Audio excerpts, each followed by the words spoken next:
بسم اللہ الرحمن الرحیم۔ السلام علیکم ناظرین، میرا نام امان خان ہے اور آج ہم آپ کو ظالم فرعون سے پیدائش موسیٰ تک بتانے والے ہیں۔ بہت ہی پیارا واقعہ ہے، اینڈ تک دیکھیے گا۔ ہمارے چینل کو سبسکرائب کر کے بیل آئیکن کو دبا دیں اور ہمارے شارٹس اور لانگ ویڈیوز دونوں دیکھتے رہیں۔ اللہ تعالیٰ اپنے بندوں سے بہت محبت کرتا ہے اور اس بات کا ثبوت انسان کو اپنی زندگی کے ہر موڑ، ہر ساعت اور ہر لمحے میں ملتا ہے۔ یہ سچ ہے کہ معجزے نبیوں کے لیے تھے اور نبی کے بعد معجزات کا سلسلہ ختم ہو گیا، مگر خدا آج بھی اپنے محبوب بندوں کی مشکل میں غیبی مدد فرماتا ہے۔ فرق صرف یہ ہے کہ نبی بہترین ایمان والے اور شکر بجلانے والے تھے، جبکہ عام انسان شکر کے معاملے میں کنجوسی سے کام لیتا ہے۔ فرعون، جس کا اصل نام موسیٰ بن ولید بن ریان تھا، ایک ظالم، جابر اور خدائی کا دعویٰ کرنے والا ملعون تھا۔ ایک دفعہ سفر پر نکلا تو راستے میں اس کا سامنا ہامون سے ہوا۔ دونوں کی دوستی ہوئی اور گہری ہو گئی۔ سفر جاری رہا اور دونوں ملک مصر پہنچ گئے اور آگے سفر کا ارادہ ترک کر دیا۔ فرعون کے دل میں خدائی کا شوق پیدا ہوا تو اپنے دوست ہامون سے اس بات کا تذکرہ کیا۔ پھر اسی کے مشورے سے لوگوں کی نظر معتبر ہونے کے لیے اس نے لوگوں کی مدد کرنا شروع کر دی۔ ملک مصر کے بادشاہ سے داروغی مقبرے کی ملازمت لی۔ کرشمہ قدرت کے اسی سال وبائی مرض پھیلنے کی وجہ سے ہزاروں لوگ اپنی جانوں سے گئے۔ ظالم فرعون نے ہر لاش کے بدلے 1 دینار سونے کا لینا شروع کر دیا اور اسی طرح اس نے بہت پیسہ جمع کیا۔ بادشاہ مصر اس وقت پیسوں کی غوث میں اسے پورے شہر کی داروغی دے ڈالی۔ چند عرصے بعد وزیر مصر وفات پا گیا۔ بادشاہ فرعون کے کام سے بہت خوش تھا، اس لیے اس نے مصر کی وزارت فرعون کے حوالے کر دی۔ لوگوں کے دل میں جگہ بنانے کے لیے فرعون نے مصر کے تمام لوگوں کا 1 سال کا جزیہ اپنے پیسوں سے ادا کیا۔ مزید یہ کہ اگلے 2 سالوں کا جزیہ معاف بھی کر دیا۔ لوگ فرعون کو پسند کرنے لگے، اس کی عزت بڑھنے لگی، لوگوں کی زبان سے اس کے لیے دعائیں نکلنے لگی۔ کچھ عرصے ہی گزرا تھا کہ بادشاہ مصر وفات پا گیا۔ 3 دن کے سوگ کے بعد سب کو نئے بادشاہ کی فکر ستانے لگی۔ تمام لوگ دربار میں اکٹھا ہوئے کیونکہ بادشاہ کی کوئی اولاد نہیں تھی۔ چنانچہ فرعون کے لوگوں نے دل میں عزت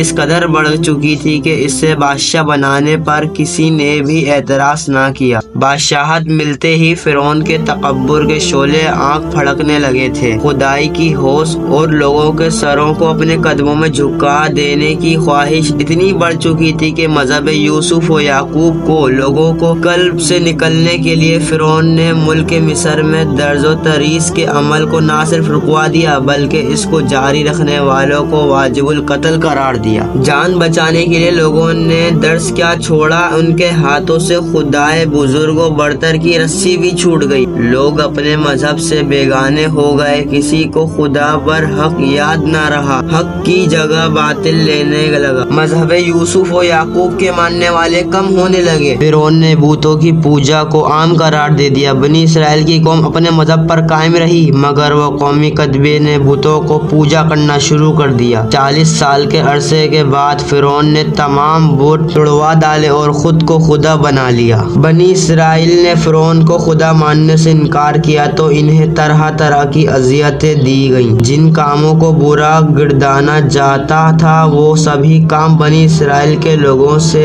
کروائے گئے، جبکہ دوسری جانب قومی قطبی کو اعلیٰ مراتب سے نوازا گیا۔ اللہ تعالیٰ نے بنی اسرائیل کو یہ خوشخبری سنا دی کہ ان میں ہی ایک ایسا شخص پیدا ہوگا جو فرعون کے مظالم کے خلاف کھڑا ہوگا اور ملک مصر کو ظلم فرعون سے نجات دلائے گا۔ ادھر فرعون نے خواب دیکھا کہ 2 درخت عالم بلا میں گئے اور پھر سارا عالم ان کے زیر سایہ ہو گیا۔ صبح ملک مصر پر بیدار ہوئی تو فرعون نے سبھی حکیم و دانشوروں اور جادوگروں کو بلایا اور ان سے اپنے خواب کی تعبیر پوچھی۔ آخر سبھی لوگوں نے متفقہ طور پر فرعون کو اس کے دیکھے گئے خواب کی تعبیر یہ بتائی کہ قوم بنی اسرائیل میں ایک ایسا شخص پیدا ہوگا جو تمہاری حکومت کا خاتمہ کر دے گا، جو تمہاری مملکت میں خدا کا پیغام لائے گا، یہاں تک کہ کل ملک و میراث اور نعمت اس کے ہاتھ میں ہوئے گی۔ فرعون نے خواب کی تعبیر سنی تو اسے اپنا تخت و تاج ہاتھ سے نکلتا دکھائی دیا۔ جھوٹے معبود کے پیر اکھڑنے لگے۔ خدائی کا دعویدار خود کا مذاق بننے سے خوف کھاتا تھا۔ ظلم کی چکی نے پھر سے چلنا شروع کیا۔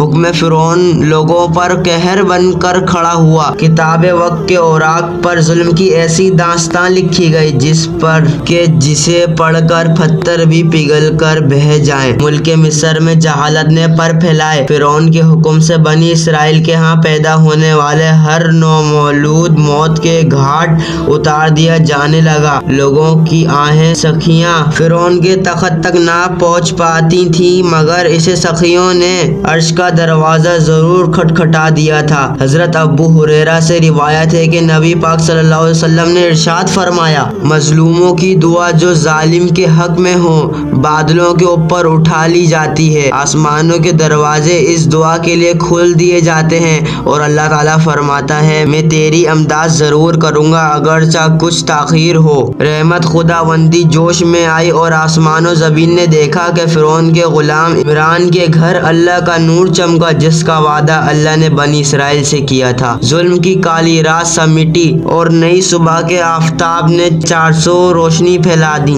قہر کے بادل چھٹنے لگے، فرعون کی خدائی داغدار ہوئی، معبود برق کی جیت ہوئی، بنی اسرائیل سے کیا گیا وعدہ آخر کو سچ ہوا۔ حضرت موسیٰ نے ملک مصر میں آنکھ کھولی، کل کائنات نے دیکھا کہ حق کی جیت ہوئی اور باطل کی شکست فاش ہوئی۔ دوستو، اپنے میزبان امان کو دیجیے اجازت، جب تک کے لیے اللہ نگہبان۔